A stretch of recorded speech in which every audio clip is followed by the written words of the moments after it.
మీరు అన్నట్టుగానే ఇచ్చాపురంలో బహునాయకత్వ సమస్యలు ఎదుర్కొంటున్న వైసీపీ పార్టీ, 20 ఏళ్లకు సరిపడా తప్పులు చేసిన వైసీపీ పార్టీ, జడ్పీ చైర్పర్సన్ హోదాను కూడా సరిగ్గా వినియోగించుకున్న వైసీపీ పార్టీ భవిష్యత్తులో అశోక్ పైన గెలవగలదా? అంటే రాజకీయాల్లో గెలుపోవటంలో ఎవరు శాసించలేరు. అది దైవదేనాలు, అది ప్రజల మనసులో ఉండాలి. ప్రజలు ఏ రకమైనటువంటి నిర్ణయం తీసుకుంటారు, ప్రజలు ఒకరిని ఎందుకు ఇష్టపడతారు, ఒకరిని ఎందుకు ఇష్టపడరు.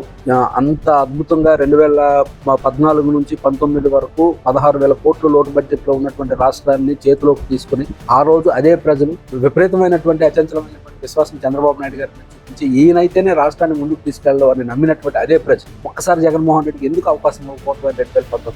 సో ఆ రకంగా నేనే గెలుస్తాను అని నేను చెప్పను, కానీ గెలవడానికి ఎంత కష్టమైనా పడతాను అని అయితే నేను 100% చెప్పాను. సో వాళ్ళ పనితీరు మెరుగుపరచు, వాళ్ళు ఇంకా ప్రజల దగ్గరికి వెళ్ళి వాళ్ళ ప్రజలు ఇప్పుడు చిన్న చిన్న విషయాల్లో రాజకీయాలు చేస్తూ గ్రామ స్థాయిలో గొడవలు తీసుకుని వచ్చి ఎన్నో రకాలైనటువంటి కార్యక్రమాలు చేయడం వల్ల వాళ్ళ నమ్మకాన్ని, వాళ్ళు ప్రజల తాలూకు విశ్వాసాన్ని వాళ్ళు పొందలేకపోతున్నారు. సో ఏది ఏమైనా సరే ఈ నియోజకవర్గంకి వచ్చేంత ఖచ్చితంగా బలమైనటువంటి క్యాడర్ ఉంది. ఈరోజు కూటమి ప్రభుత్వం సహకారం ఉంది. జనసేన 100% ఈరోజు జనసేన ఇన్ఛార్జ్ గా ఉన్నటువంటి కురవాడు ఎవరైతే దాసర్ రాజు ఉన్నారో ఆ కురవాడు కూడా 100% డెడికేటెడ్ గా ఈ రోజు కూటమి ప్రభుత్వం తాలూకా సిద్ధాంతం, మూల సిద్ధాంతాన్ని బేస్ చేసుకుని ఈ రోజు మాకు సపోర్ట్ చేస్తూ ఉన్నారు. సో మా కూటమే గానీ ఖచ్చితంగా కంటిన్యూ అయితే 100% 2029లో మళ్ళీ తెలుగుదేశం పార్టీ జెండా ఈ నియోజకవర్గంలో రప్రపలాడుతుందని చెప్పడంలో ఎటువంటి సందేహం.